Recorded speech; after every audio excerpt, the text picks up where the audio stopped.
Good morning, welcome back to Bookeemonsters. My name is PK. It is Wednesday, April the 23rd, and we're here to look at the new releases that have been published in this week. And on Wednesdays, we look at romance. Quick announcements. I don't have any sprints tonight. I don't do them on Wednesday night. Our next sprints are tomorrow night, Thursday night at 8 p.m. Eastern, and they go for 2.5 hours. We do every Tuesday and Thursday evenings and Saturday afternoons. Let's jump into love. One thing you can always count on with romance is the colorful covers. Lots of colors. Emily Henry has a new one. I'm sure there's a lot of very happy people out there. Oh, plus it's a Reese book, so there's double the happy people.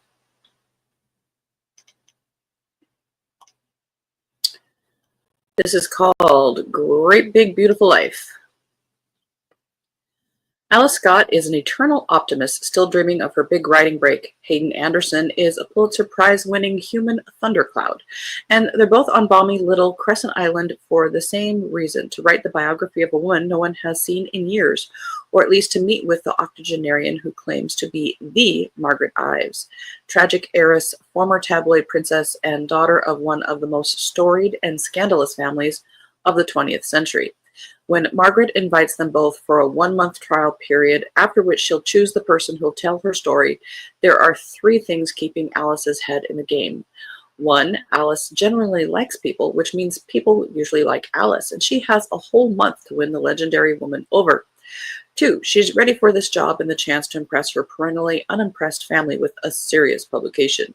3, Hayden Anderson, who should have no reason to be concerned about losing this book, is glowering at her in a shaken-to-the-core way that suggests he sees her as competition. Well, because she is.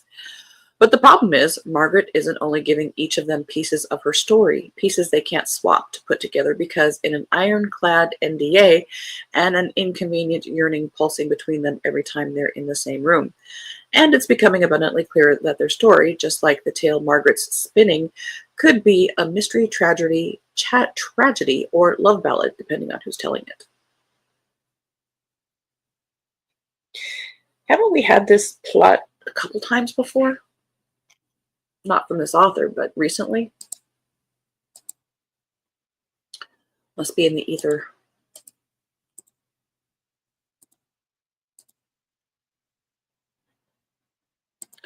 Like all the Agatha Christie's being a protagonist and the Murder Club. Hi, Mary. Good morning, and everyone. Happy Wednesday. Romance is in the air. It is. And we're here for it. If You Stayed by Brittany Cherry. There once was a man who loved me until he forgot every memory we've ever shared. Gabriel Sinclair would forever be my first best friend, my first kiss, my first love, and my first heartbreak. The accident that nearly took his life ripped the memory of me from his grasp, and for the last decades, I've let the guilt of that one terrible night keep us apart. It took me years to make peace with the fact that he would no longer be in my life, so when he shows up as the architect for my new home, my world's tossed upside down. Now I'm trapped in a loveless marriage, raising a child while Gabriel stirs up feelings I thought long buried. It feels like my soul is waking up after years of being in a deep slumber, and my controlling husband will do whatever it takes to keep us apart. I know I should push Gabriel away to protect him from the shadows surrounding me, yet I can't deny the hope that blooms whenever he's near, the chance that he might remember me, that we could reclaim the chapters of our story that we've lost. Nothing good could come from us, but I can't help but wonder what would happen if this time he stayed. There once was a man who loved me, and now he's the only hope for tomorrow. I'm sorry, honey, you're married. You're married. You made a vow.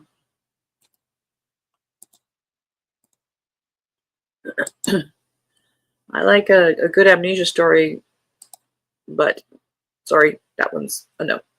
You can't. Love to Hate You by Marina Adair.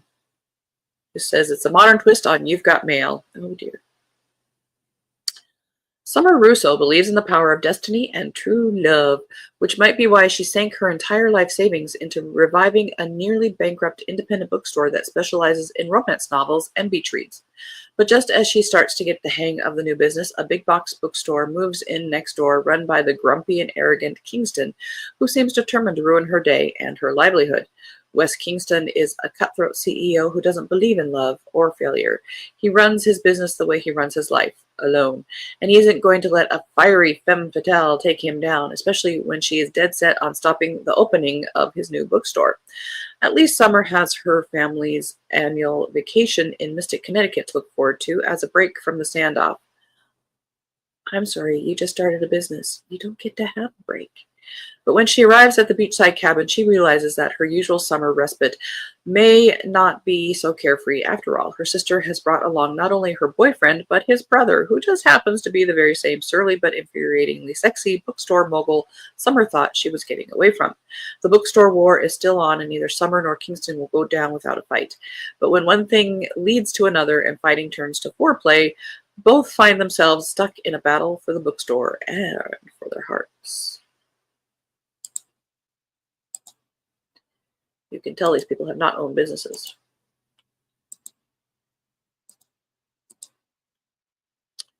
Love, Camera, Action by Noel Stark.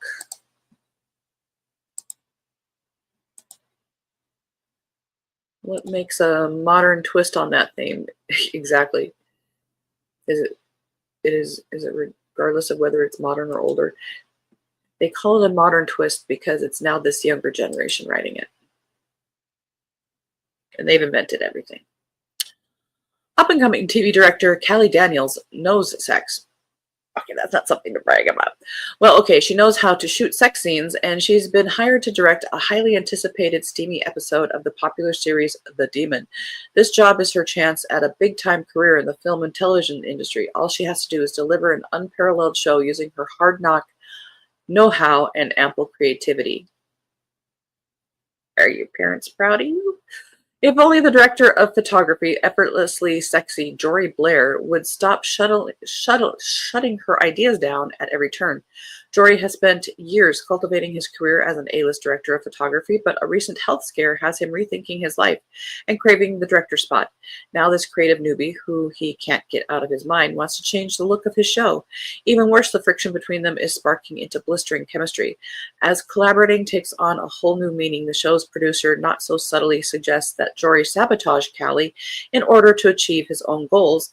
They'll have to decide if chasing their dream jobs is worth losing the dream of a future together. End of that row. Is it just me, or are these kind of icky? Oh, never fear, Mary. We've got a big dress coming in the next row. The row after this. This one could have had a pretty dress on the cover, but they cartoonized it, as they do. Yeah, talk about a niche career. Sex scenes, ugh. They are definitely icky. Yeah. A Wallflower's Guide to Viscounts and Vice by Amanda Collins. A wallflower by choice. I choose to be a wallflower. Wealthy Lucy Penhallow would rather sit out the dancing all season than listen to false flattery from the fortune hunters who pursue her. But when she and her best friend's brother witness a crime in progress, they'll need to put every skill Lucy's learned from reading detective stories to the test in their hunt for a missing woman. And if Viscount Guilford happens to be handsome as sin and clever to boot, well, that's no hardship for her. Viscount Guilford needs a wife to save him from financial ruin, and there's only one heiress who's off limits. So when he and Lucy find themselves inextricably linked in the tabloids, it's a disaster. As their investigation progresses, their once unwelcome alliance becomes something more. A love match neither will give up. But there's a killer watching their romance from the wings who's only too happy to keep their meddlesome sleuths together. Those meddlesome sleuths in the afterlife. I put this in the romance, even though this author has written some like historical mysteries, because the emphasis here is the couple and their relationship, not necessarily the solving of a crime.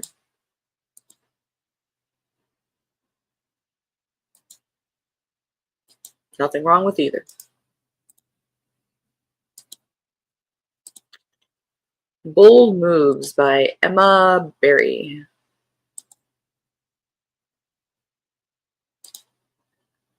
Working with your ex isn't that bad an idea, not with artistic integrity on the line. Jamie Croft is determined to prove his directorial range, and Scarlett Arbuthnot's biography is the perfect project. He once thought Scarlett was his perfect match too, but it's been 17 years. Surely he's over it by now. Or maybe not, because nobody gets over me. I'm wonderful. Scarlett is a grandmaster taking the chess world by storm. If she can handle that pressure, she can handle Jamie Croft, even if that means working together in close quarters and constant reminders of how she broke his heart.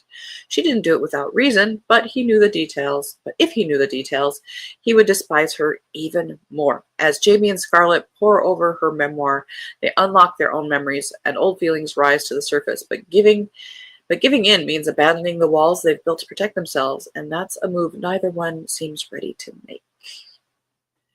That's an interesting cover with the chess pieces giving a reflection of the people, and not vice versa.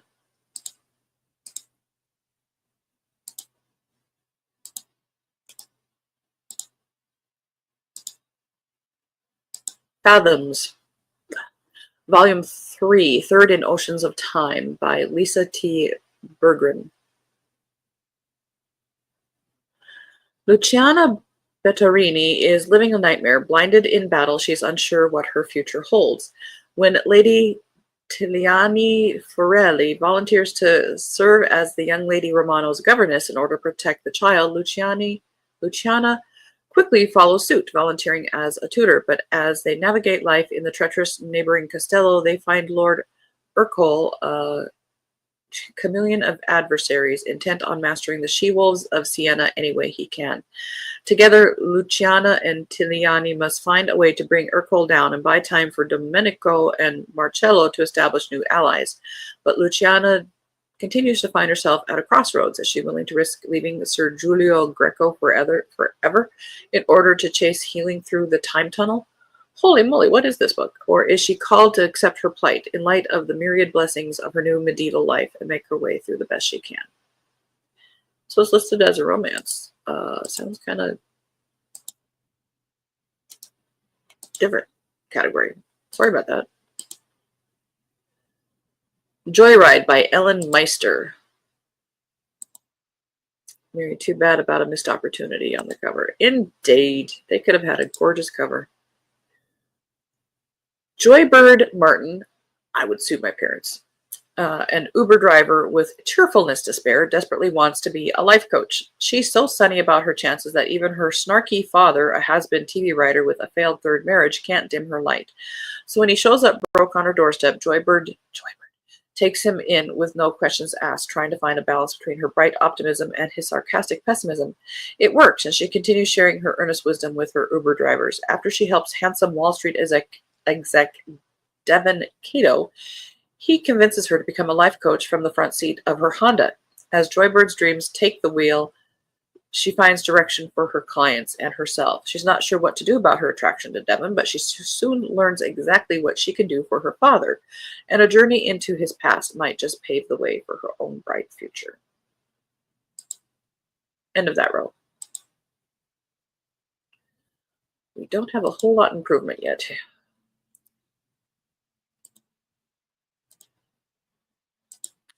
The Summer of You and Me by Denise Hunter. 5 years after her husband's death, Maggie is finally ready to let go of him and the dreams she had for their future. A summer at Seabrook, where she and Ethan first became childhood sweethearts, seems the perfect time and place to find closure.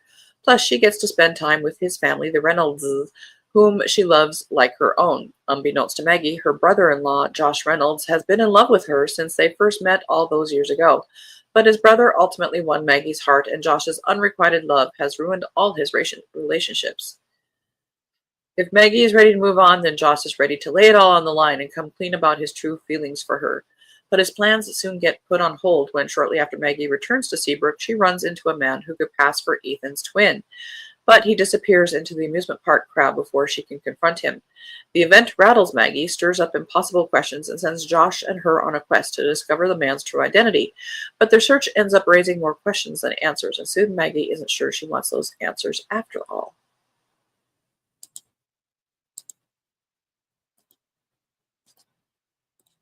Laurie Wilde has a new one. The Summer That Shaped Us by Laurie Wilde. First, in the Hobby Island series, it says, in the Gulf of Mexico near South Padre sits a private island with a bit of magic about it. The colors are brighter, the food tastes better, and the turtles and cranes find a sanctuary there. The billionaire heiress who built the thriving resort on Hobby Island exclusively for crafters, Eloisa Hobby, is as much a mystery as she is a mentor. Those with troubles are invited in the aftermath of an emotional turmoil, and with help from the other crafters on the island, Eloisa acts as a sounding board while she gently and unobtrusively guides the visitors toward healthy resolutions in their lives. Only a few receive the honor of a golden ticket.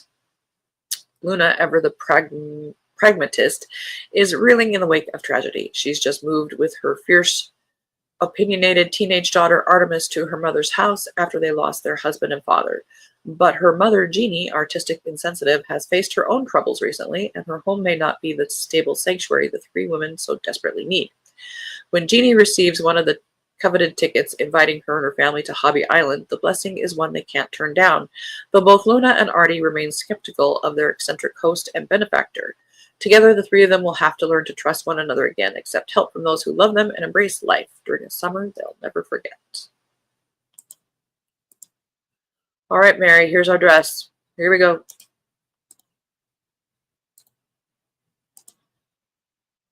Until the rake surrenders. You know, he still has his shirt on, and it even appears to be buttoned, but other than that, we'll take it.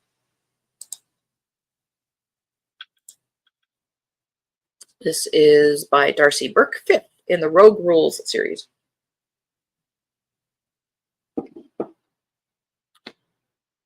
It will take nothing less than the promise of a heart-stopping, breath-catching, happily ever after to woo Lady Minerva Halifax into marriage, but that dream seems doomed. She only attracts money and position-hungry rogues because she's the daughter of a wealthy duke. Oh, the horror. Then her friend's dashingly irrepressible brother, Evan Price, is injured showing off at a house party, and Min ends up caring for him. That's what servants are for. In that time period. As unexpected sparks flash between them, she wonders if Cupid may finally be circling. Evan foolishly falls for his reluctant nurse, but he knows he doesn't stand a chance winning her hand without a title. Min is forced back onto the marriage marked by her parents, because that's how it worked, and Evan returns to filling the hollows inside himself with daring adventures and fleeting flirtations. He suddenly finds himself the most desired bachelor in Bath, except by the one person he really wants. But when an absolute scoundrel swoops in to claim Min, Evan must bare his heart and risk everything or chance losing her for forever.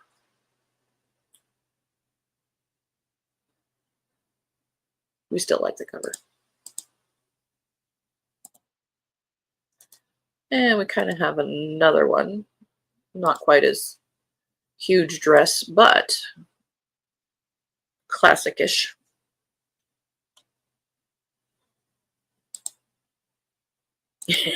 Hooray! Rules for a Wicked Wager by Catherine Lyons. Lord Whitley has Mary Powell's Martin, whatever, fiery Welsh temper flaring. The infuriating man is back in town after 6 years, romping around India, making his fortune. How dare he? And it's because of him that Mari's first season was a complete disaster. Yeah, it was because of him. Now that she's finally clawed her way back into the Tone's good grace, he's causing trouble again. How dare he embroil her in a bet involving long-awaited apologies, illicit kisses, and Lady Ilston's unruly parakeet. Mari is determined to win their wager and make him beg forgiveness before all of society. But when Lord Whitley uncovers a criminal conspiracy that threatens his family's honor and her future, he chances everything to expose the truth. End of that row. Nancy Thayer has a new one. Summer Light on Nantucket.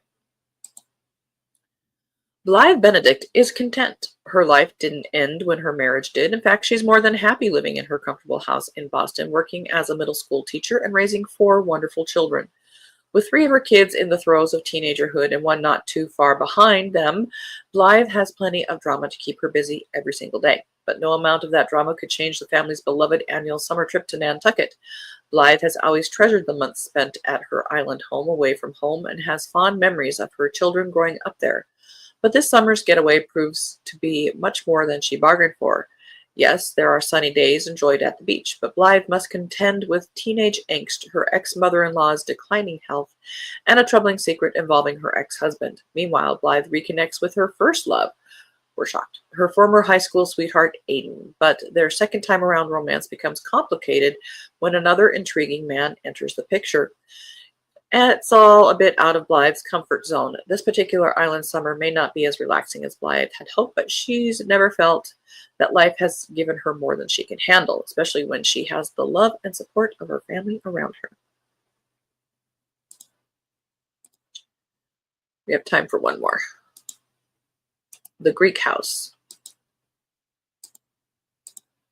by Dinah Jeffries. Corfu, 1930. The moment Teresa Carruthers sets foot on Corfu, memories flood back. The scent of jasmine, the green shutters of her family's home, and her brother Billy's tragic disappearance years before. Returning to the Greek house high above clear blue waters, Teresa tries to escape by immersing herself in painting and a passionate affair. But as webs of love, envy, and betrayal tighten around the family buried secrets surface, is it finally time to uncover the truth about Billy's vanishing? Probably. We won't have time for the others, but we'll do a quick little peek at them. One, Our Dear Daisy by Rosie Goodwin, second in the Flower Girls, set at Nuneaton, 1880.